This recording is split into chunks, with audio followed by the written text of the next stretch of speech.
Саламатсыздар ма балалар? Мен Абдраимова Шолпан, қазақ тілі мен әдебиет пәнінің оқытушысымын. Сұрақтар бойынша ойларыңызбен бөлісіңіздер. Бірінші, суретте не бейнеленген? Екінші, суреттер мазмұнын не біріктіреді? Үшінші, бүгінгі сабақта қандай тақырыпты қарастырамыз деп ойлайсыздар? Суретке назар аударыңыз. Бүгінгі жаңа тақырыбымыз Абай Құнанбайұлының «Қалың елім, қазағым, қайран жұртым» өлеңі. Бүгінгі сабақтың мақсаты шығарманы мазмұндас туындылармен салыстыру, шығарманың көркемдік құндылығын бағалау, шығармаға тарихи тұрғыдан баға беру, бағалау критерийлері,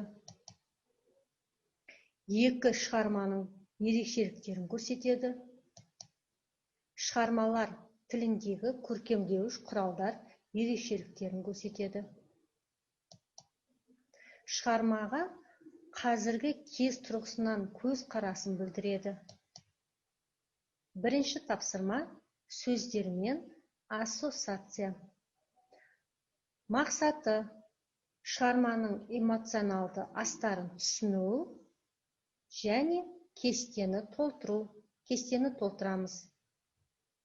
Екі сөз берілген: қайран, ғаріп.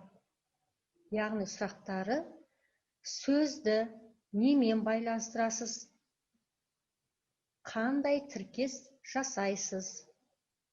Қандай сезім туындады? Осы сөзді қай жағдайда қолданады? Оны қандай адам айтуы мүмкін? Сұраққа жауап жазамыз.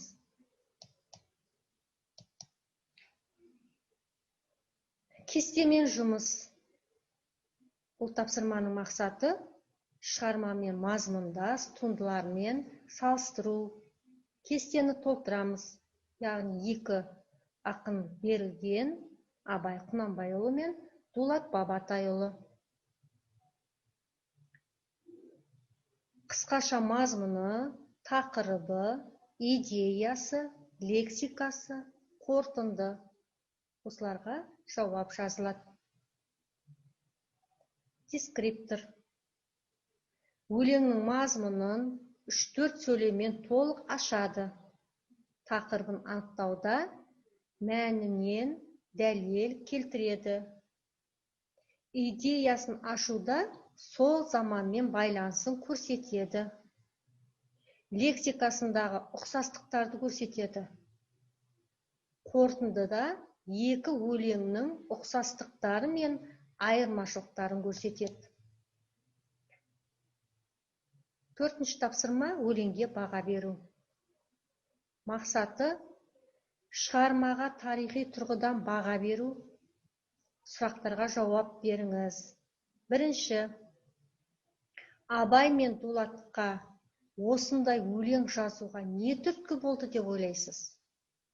Екінші, осы шығарма негізінде 19 ғасырдағы адамдар қандай болған деп ойлайсыз? Оның себебі неде деп ойлайсыз?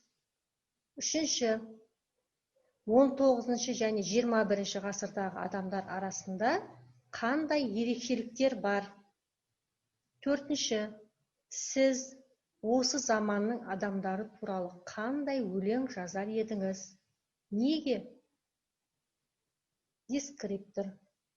Жауаптарына өлеңнен дәлел келтіреді. Жауаптарына өмірден дәлел келтіреді.